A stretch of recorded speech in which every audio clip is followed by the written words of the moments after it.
রাধে রাধে। মা না থাকলে বোঝা যায় যে ঘরের কত কাজ মারা করে। আমি হয়তো টুকিটাকি করি, সেটা ভিডিওর মাধ্যমে ইদানিং শেয়ার করছি, কিন্তু আমি খুব ছোটোবেলা থেকেই অনেক ভালোবাসি রান্নাবাটি রান্না। এমনকি আমি ক্লাস 9 থেকেও তোমাদেরকে একটা কথা বলি, আমি এইসব ওই খেলামকুচি রান্নাবাটি খেলেছি, কারণ রান্নার প্রতি আমার আগাগোড়াই অনেকটা ভালো লাগা ভালোবাসা ছিল। আর তারপরে তোমাদের একটা ভিডিওতে বলেছিলাম কি যে আমি ক্লাস 9 থেকে ফোন নিয়েছিলাম, তো ফোন দেখে এই ব্লগগুলো দেখতাম, আর আমারও স্বপ্ন ছিল আমি ব্লগ করব। তখন অবশ্য আমি কিছু বুঝতাম না, জানতাম না। আস্তে আস্তে এই জিনিসটা বুঝেছি, জেনেছি, তারপরে এই সোশ্যাল মিডিয়াতে এসেছি। হ্যাঁ, আমি আস্তে আস্তে অত বড় হওয়ার চেষ্টা করি না, কিন্তু আমি চাই যে আমি আমার নিজের পায়ে দাঁড়াবো। প্রত্যেকটা মানুষ চাই, আর যে যার ভালো লাগা আলাদা আলাদা ব্যাপার, যার যার চয়েস। আমার এটা চয়েস। আর তুমি জব করো, সেখানেও তোমাকে খারাপ কথা শুনতে হয়। তুমি আর বাইরে আরও কাজ করো, প্রত্যেকটা কাজে কিন্তু আলাদা আলাদা খারাপ কিছু শোনাবে। তো উপরন্তু আমি এই কাজে এসেছি, আর ইদানিং দেখছি এই সব কাজগুলো অনেক আর কি টোল বা অনেকে অনেক কিছু বলে, তো আমিও ব্যতিক্রম না। আমি জানি, জেনেই এই পথে এসেছি।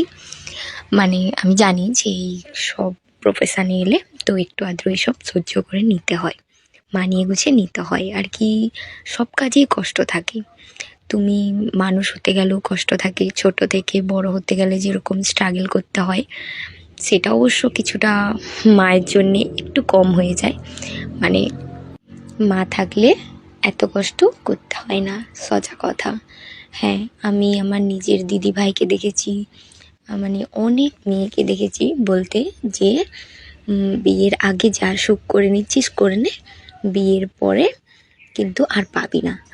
আমি এটা কথা বলি, প্রত্যেকটা মানুষের লাইফ আলাদা হয়, প্রত্যেকটা মানুষের চয়েস আলাদা হয়, এমনকি সোজা কথায় বলতে গেলে প্রতিটা মানুষের জীবনই আলাদা হয়। তো আমিও ব্যতিক্রম না। হ্যাঁ, হয়তো খারাপ হয়, খারাপটাকে মানিয়ে নিতে হয়। হ্যাঁ, আমি তো বলছি, কেউ কেউ বলবে মুখে বলাটা সহজ, তোমার হলে তুমি বুঝবে। আমি বলছি, তোমরা যদি আগে থেকে কাজটা নাই শিখলে তো মাঝপথে গিয়ে তো ডুবতে হবে। সাপোজ একটা কথা ধরো, তুমি সাঁতার জানো না, কিন্তু তুমি পুকুরে স্নান করতে গেছো, তো সেখানে অবস্থাটা কি হবে? সেরকমই সংসার জীবনটাও খানিকটা এরকম। হয়তো আমার সংসার হয়নি, বাট সংসারের থেকেও আমি যে এই আমার বাড়িতে নিজের কাজগুলো করছি, এটাও এক ধরনের আমার মায়ের সংসার বলতে গেলে। আমি আমার মায়ের সংসারে সব কিছু শিখছি, আর এটাও অনেকটা ভাগ্যের মতন যে কেউ কারোর মায়ের সংসার থেকে কাজ শিখে। কারণ আজকালকার মানুষরা মানুষ না, সরি, মেয়েরা খুব কমই আছে যারা এইসব কাজ শিখে, বা তারা বলে কি যে এসব কাজ করে কি হবে, মা তো আছে, মা আছে, মা সব কিছু করে দেবে। তো যার যার, তাছাড়াও কি বলতো, ওটা ওদের দোষ না, ওটা তাদের দোষ না। ওটা হচ্ছে কি বলতো, ছোটোবেলা থেকে যে যেভাবে অভ্যস্ত।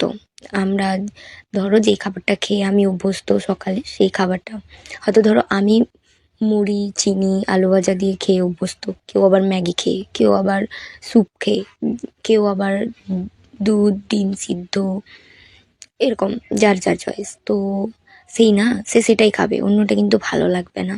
তেমনই অনেক কথা বলে দিলাম। তো আজ হচ্ছে আমাদের বাড়িতে স্পেশাল, তো এটা গ্রামে একটু বেশি, যারা গ্রামে থাকে তো তারা পছন্দ করে না, হয়তো খুব কম মানুষ আছে, তার মধ্যে আমি একটা, কারণ আমি এটা পছন্দ করি না। এটা হচ্ছে আমগুর। আমি অত বেশি পছন্দ করি না, কারণ আমার ভালো লাগে না খেতে, কেমন টেস্ট লাগে। বাট সত্যি বলতে অনেকটা সুন্দর হয়েছিল, কারণ কি তোমাদের বলবো, দাঁড়াও, কালারটা দেখো। গ্রামে থাকলে না এসব ফায়দা থাকে।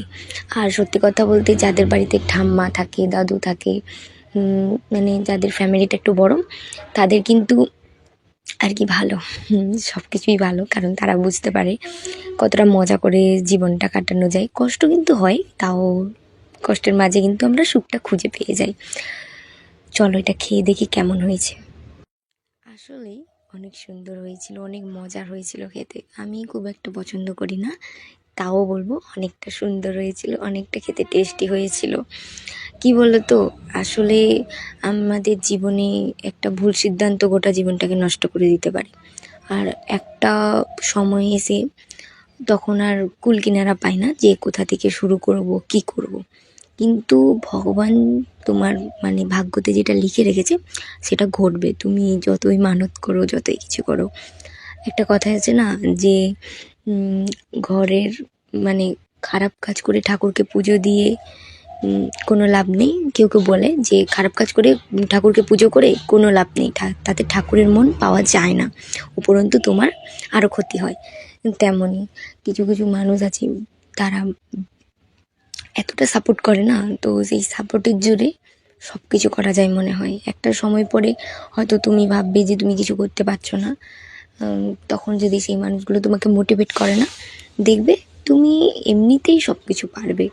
আসলে কী বলতো, আমরা আমরা মানুষ জাতি একে অন্যের উপর নির্ভর, নিজের উপর নির্ভরটা হতে পারি না। তার জন্যে আমাদেরকে বেশি মানে কষ্ট পেতে হয়, কখনো কখনো স্যাক্রিফাইসও করতে হয় অনেক বিষয়ে। এটা যেমন ধরো বন্ধুর ক্ষেত্রে হতে পারে, বাবা মার ক্ষেত্রে হতে পারে, স্বামী স্ত্রীর ক্ষেত্রে হতে পারে, সব কিছুর ক্ষেত্রে হতে পারে, সব কিছু। এই জন্যেই বলে যে সব থেকে কষ্ট মনে হয় মানুষ জাতিদের বেশি হয়। কারণ অন্যের ওপর নির্ভর হতে গেলে না, আগে অনেকটা কষ্ট করতে হয়। কেন বলো তো, অন্যেরা কখন আমাদেরকে ভালো রাখবে এটা ভেবে ভেবেই কিন্তু আমাদের কষ্টটা হয়।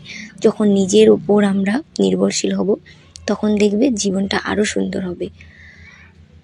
এটাই আর কি। অনেক কিছু আছে যেগুলোকে তুমি একটু দূরে ঠেলে যদি আসতে পারো, দেখবে জীবনটা অনেক সুন্দরভাবে কাটবে। আমিও দেখেছি। আমি হয়তো আমার বয়সটা অতটাও না, তাও কিন্তু অনেক খারাপ পরিস্থিতির মধ্যে আমিও গেছি।